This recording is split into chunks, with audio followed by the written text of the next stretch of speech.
The price of Bitcoin today rose up fairly significantly. $28,301 is where the price currently sits. And how are things looking heading into this weekend? Because there's one thing that I expect to happen this weekend, and that is that the Federal Reserve is going to increase the balance sheet. That is how the balance sheet looks right now. We can see so far, last week they printed an additional $100 billion. The week before they printed $300 billion. And I'm expecting the Fed to print more money this weekend. Of course, that will affect Bitcoin's price to the upside. It will cause speculators on the price of Bitcoin to expect the price of Bitcoin is going to continually rise. And naturally, you would expect Bitcoin's price to rise in this period of time. So what are we expecting on the price of Bitcoin right now? And how do I have myself positioned? Well, if you're interested in that, drop a like on today's video. I'd appreciate it. Let's try and get 1,000 likes. I know we can do it today. So do drop a like. Please make sure you are subscribed to the channel, especially if you are new. And my name is Jordan. I trade cryptocurrency here on the internet every single day. And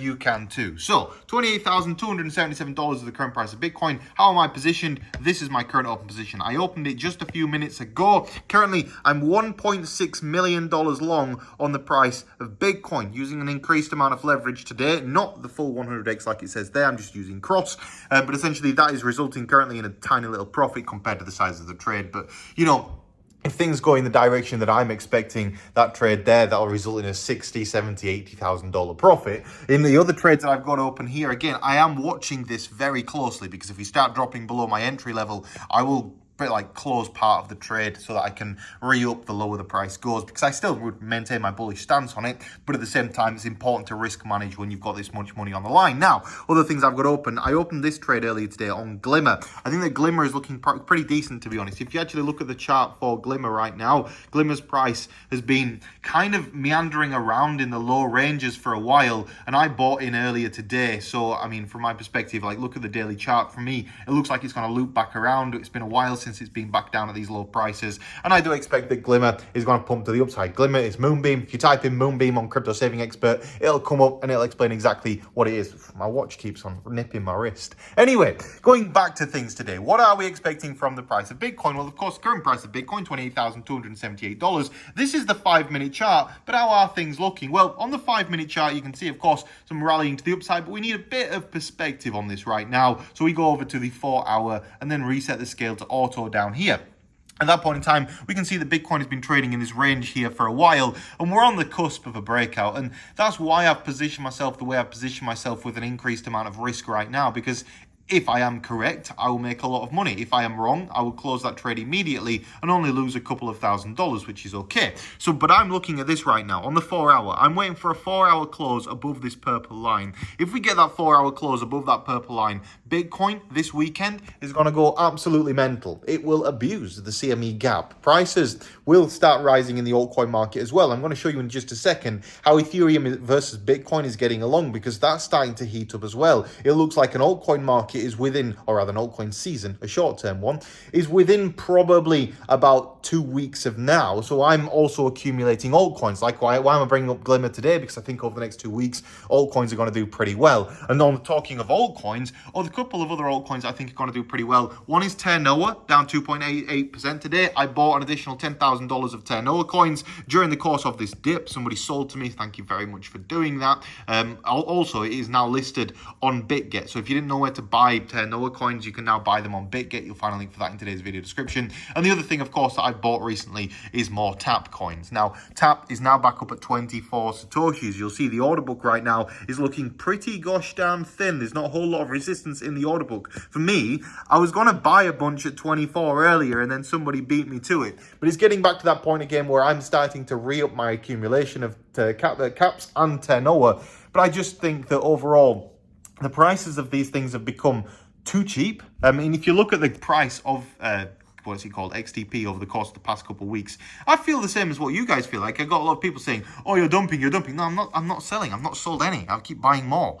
So I bought a bunch down here, and the price went crazy, and then the price has come down a little bit. But from my perspective, we're at pretty much a level of support here, and I'd be surprised if we went any lower. So from my side, I just keep buying a little bit every single day. I aim to buy about $10,000 of that today, so that would take out the level of about 25 sats, but I won't be buying more than that. For me, there's no point in kind of making the price go up if I'm just going to get dumped on, so I'll do it a lot slower this next time round. Now, that's my thoughts on XTP, of course, and my current thoughts on Bitcoin go as follows. Now, this is the current price, of course, and I've already explained that if we break through, basically we need a 4-hour close above this level here at 28,500, call it. A 4-hour close above 28,500. On the topic of Ethereum versus Bitcoin, we've got this very strong inverse head and shoulders playing out. And if we drop down onto the hourly chart, so you can see on a more macro time frame how it's looking, this is looking so good. Honestly, Ethereum will likely rise up against Bitcoin in the next couple of days in a somewhat significant way. This is the current way that Ethereum's price is performing, but if we look at that on something like the 4-hour chart, you'll see again,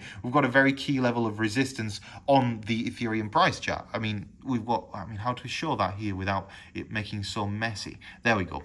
You can see here basically a very clear level of resistance, and if I'm to draw that on the chart, what would that end up being? We need a 4-hour close above the level here of $1,834. We get that 4-hour close above that level, this will likely pump to the upside. Of course, this is a bull flag formation. You can see stalk to the upside flagging outwards. It could be that we break upwards today, hence why, again, I've positioned myself so long on the price of Bitcoin. If I open up my Bitcoin trade down here, it's just, I mean, it's literally on the cusp of being in profit or not. But yeah, I really expect that this is going to take a turn to the upside at some point soon. If I'm wrong, again, I am losing stop losses and all that stuff, so I will be keeping an eye on it. Now, one of the other key reasons why I'm expecting Bitcoin's price to jump up today is because during the course of the day, of course, the DXY has been rallying, but I think the DXY is going to finish the day bearishly because it has been rejected over the course of the past couple of hours. Why is the dollar rallying? I don't know, because the likelihood of the Fed printing more money this weekend is quite high, and this is typically a very bearish formation anyway. This is a bear flag, so you've got a stalk down, flag outwards, it'll likely break further to the downside. And if we take the DXY over to something like, what is the DXY, by the way, for the people that follow this on a daily basis? The DXY is the value of $1 in terms of its purchasing power. And so if the DXY is going down, it means the dollar is losing its purchasing power, and if the dollar is losing its purchasing power, it means that Bitcoin's price will naturally rise because Bitcoin is valued in dollars. So if the thing that Bitcoin is valued in is going down in value, then that means by proxy Bitcoin goes up. So, having explained that, what is going on here? Well, this is the DXY daily chart. This looks horrific. It'll continue dumping to the downside. There's no good reason why anybody would be loading up on copious amounts of US dollars right now, given the banking crisis. And speaking of the banking crisis, this is coming directly from the World Economic Forum. Recession risks reignited by banking crisis. World Bank warns of lost decade of growth. I mean, I don't know where they're talking about this lost decade because nothing's grown for the past 10 years anyway. And other economy stories you need to read this week. Now, this is interesting hearing it from the World Economic Forum, directly in contradiction of what the Bank of England Governor Andrew Bailey is saying here, saying he's dismissing chances of a financial crisis happening because apparently here in Europe, we're going to print loads of money. Now, the Americans are going to have to do that as well. It's inevitable. Talking, though, of my current trades, how are we looking? Just so I can check. Yes, we are pumping now. I'm confident this entry is a good entry, you know. I really think it could be the one. And I've also been watching throughout the course of the day how Bitcoin has been trading on CME.